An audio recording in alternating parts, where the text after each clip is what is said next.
যৌতুক আদান ও প্রদানের কারণে বিবাহতে অংশগ্রহণ না করলে গুনাহ হবে কিনা।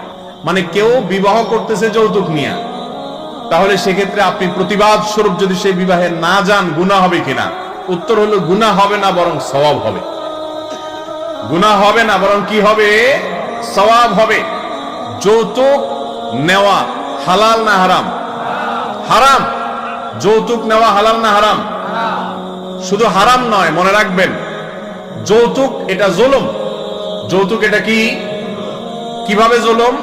একজন মানুষ একটা মেয়ের জন্ম থেকে নিয়ে বিয়ে দেয়া পর্যন্ত বড় করতে কত টাকা পয়সা তার পিছনে খরচ হয়েছে, কত অসুখ বিসুখ কিনছে, ডাক্তারের কাছে নিছে, পড়ালেখা করাইছে, খাওয়া দাওয়া ভরণ পোষণ দিছে, লক্ষ লক্ষ হাজার হাজার টাকা ঢালছে। এরপরে মেয়েটা যখন উপযুক্ত হয়েছে, এখন মাত্র সে রান্না বাড়া করে সংসার চালাবে যোগ্য হয়েছে, ওই টাইমে আপনার হাতে উঠাই দিছে। আপনি এত বেহায়া, ওই সময় আপনি বলতেছেন যে আব্বা জান একটা মোটরসাইকেল না দিলে আপনার মেয়ে কিভাবে এখানে সেখানে যাবে। আপনি বেহায়ার মতো, নির্লজ্জের মতো বিভিন্ন ভাবে ছলে বলে কৌশলে ওই উকিলরে দিয়া, বিভিন্ন ভাবে ঘটকরে দিয়া আপনি যৌতুক কালেকশন করতেছেন। লোকটা মেয়েটাকে বড় করে ছেড়ে দিয়েছে।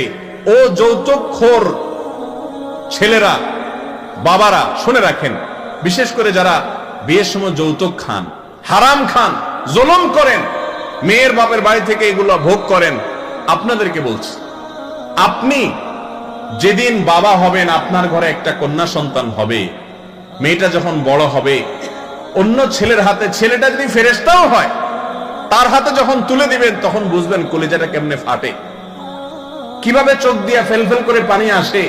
এই মেয়ে কোলে পিঠে করে বড় করেছি, এখন চিরকালের জন্য দিয়ে দিচ্ছি আরেকজন।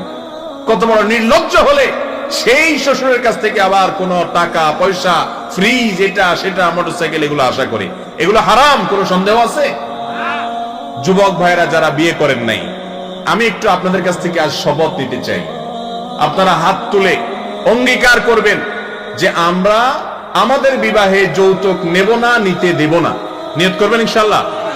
যারা বিয়ে করে ফেলেছেন তারাও হাত তুলে বলবেন যে আমরা যৌতুকের বিরুদ্ধে অবস্থান নেব, আমার জানা মতো যৌতুক নিতে দিব না। হাত তোলেন সবাই ইনশাআল্লাহ।